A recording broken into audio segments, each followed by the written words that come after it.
Il est finalement parti sur la pointe des pieds. Mohamed Boun Abdallah Dionne n'est plus. Sa maladie a eu raison sur lui.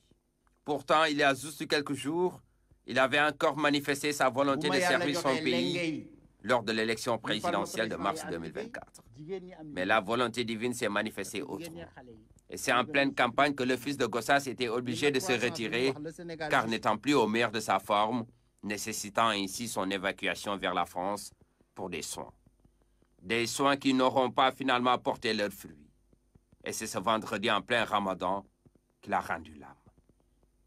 Remonter le temps nous permet de mieux comprendre la trajectoire de l'ancien Premier ministre du Sénégal. Mohamed Boun Abdallah Dionne a été Premier ministre à l'âge de 55 ans en 2014, avant d'être reconduit à ce poste en 2019 pour le second mandat du président Macky Sall, symbole donc de la loyauté d'un homme de confiance. 2014 à 2019, Mohamed Boun Abdallah Dionne a été porté à la tête du gouvernement. Cette longévité à la station primatoriale renseigne sur les relations entre les deux hommes.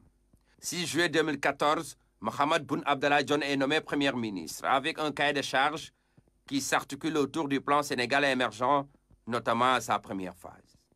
Après 5 ans d'exercice, les résultats sont concluants. Plusieurs projets seront inaugurés par le président Macky Sall sous son règne. Parmi ceux-ci, on peut citer la construction de la nouvelle ville de Diamniadio avec ses sphères ministérielles. Il y a aussi le train express régional, l'autoroute Ila Touba, entre autres projets. 2019, Mohamed Boun Abdallah Dionne répond encore à l'appel de la patrie pour participer à la construction d'un nouveau Sénégal, résolument tourné vers l'émergence. À 64 ans, son rêve de diriger le Sénégal ne se réalisera jamais.